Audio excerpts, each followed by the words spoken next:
లొంగదీసుకోవాలనే ఉద్దేశంతో Russia క్షిపణులతో విరుచుకుపడుతుంది. Russia దాడుల్లో ఉక్రెయిన్లోని అత్యంత సుందర భవనం అగ్నికి ఆహుతైంది.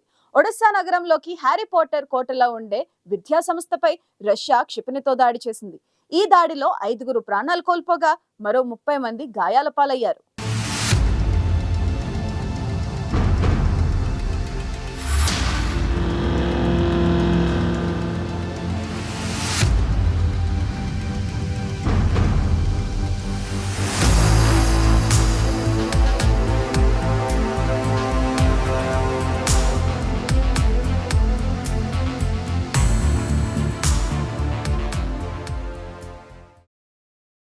రెండేళ్లు దాటుతున్న ఉక్రెయిన్ పైన రష్యా దురాక్రమణ కొనసాగుతూనే ఉంది.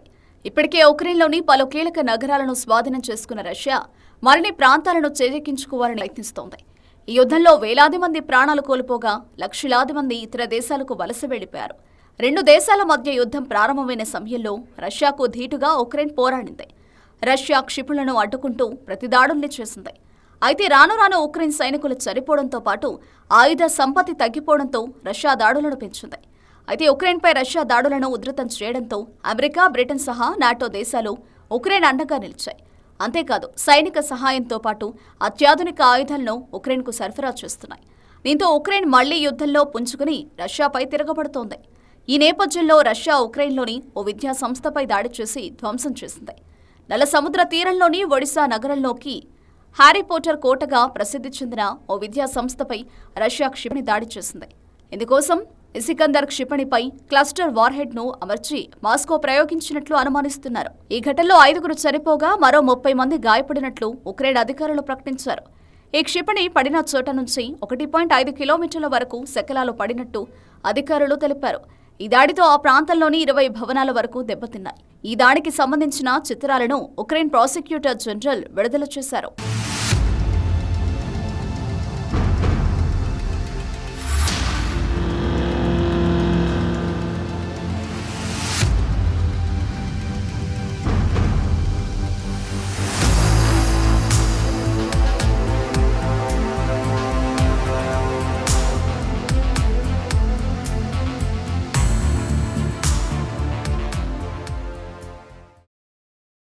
అయితే ఈ దాడిలో రష్యా వినియోగించిన ఆయుధం ఎంతో ప్రమాదకరమైందని ఇజ్రాయెల్ అధికారులు తెలిపారు.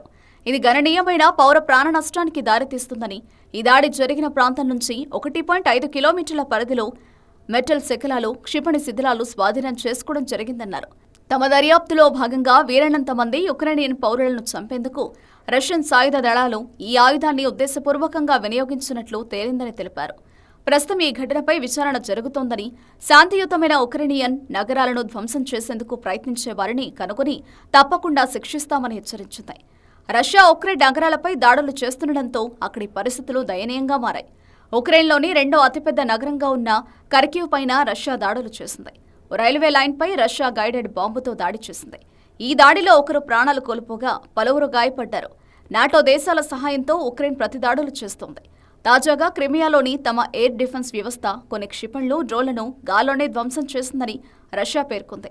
ఈ దాడిలో అమెరికా సరఫరా చేసిన ఆర్మీ టాక్టికల్ మిసైల్ సిస్టమ్కు చెందిన ఆయుధాలున్నట్లు వెల్లడించింది. వీటితో పాటు 10 డ్రోన్లు కూడా ఉన్నాయన్నారు.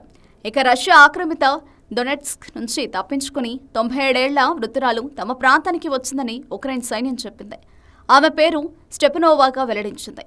ఫిరంగి గుళ్ల దాడిని తప్పించుకుంటూ దాదాపు 10 కిలోమీటర్ల మేర కాలినడకన ఆమె ప్రయాణించినట్లు పేర్కొంది.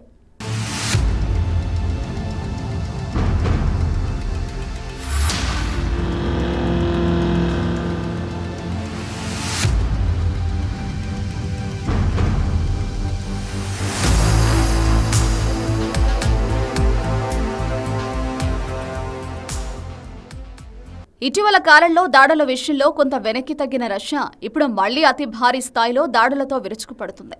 ఉక్రెయిన్లోని మౌలిక సదుపాయాలను ధ్వంసం చేయడమే లక్ష్యంగా వరుసగా క్షిపణులతో విరుచుకుపడుతోంది. రష్యా దాడుల్లో ఉక్రెయిన్లోని కీలకమైన 4 విద్యుత్ ప్లాంట్లు ధ్వంసమయ్యాయి. దీంతో ఆ దేశ వ్యాప్తంగా కరెంటు సరఫరాపై నియంత్రణలు అమలు చేయాల్సి వస్తున్నట్టు ఉక్రెయిన్ అధికారులు వెల్లడించారు. పశ్చిమ దేశాల నుంచి అందుతున్న సాయంతో ఉక్రెయిన్ ధీటుగా బదిలిస్తుండటంతో రష్యా కొంతకాలం నుంచి ఉక్రెయిన్లోని విద్యుత్ ప్లాంట్లు, ఇతర కీలక మౌలిక సదుపాయాలపై ఫోకస్ చేసింది. వాటిని ధ్వంసం చేయడం ద్వారా ఉక్రెయిన్ను లొంగదీసుకోవచ్చని భావిస్తోంది. ఈ క్రమంలో రష్యా ఉక్రెయిన్పై 34 క్షిపణులను ప్రయోగించిందని, అందులో 21 క్షిపణులను మధ్యలోనే కూల్చేశామని ఉక్రెయిన్ అధికారులు తెలిపారు. మిగతావి తాకడంతో 4 థర్మల్ విద్యుత్ కేంద్రాలు ధ్వంసమైనట్టు వెల్లడించారు. దీంతో విద్యుత్ వినియోగంపై ఆంక్షలు విధించామని, పీక్ టైంలో ఐరన్ బాక్స్లు, వాషింగ్ మిషన్లు వంటివి వినియోగించవద్దని ప్రజలకు సూచించారు. మరోవైపు ఉక్రెయిన్ కూడా రష్యా దక్షిణ ప్రాంతమైన క్రాన్సోదర్ రీజియన్పై దాడికి దిగింది. 68 డ్రోన్లను ప్రయోగించింది. అందులో 66 డ్రోన్లను కూల్చేసినట్లు రష్యా డిఫెన్స్ అధికారులు ప్రకటించారు. ఉక్రెయిన్ దాడుల్లో స్లావ్యాన్స్క్ ప్రాంతంలోని 2 ఆయిల్ రిఫైనరీ ఫ్యాక్టరీలు ధ్వంసమయ్యాయి. ఒక మిలిటరీ ఎయిర్ఫీల్డ్ కూడా దెబ్బతింది.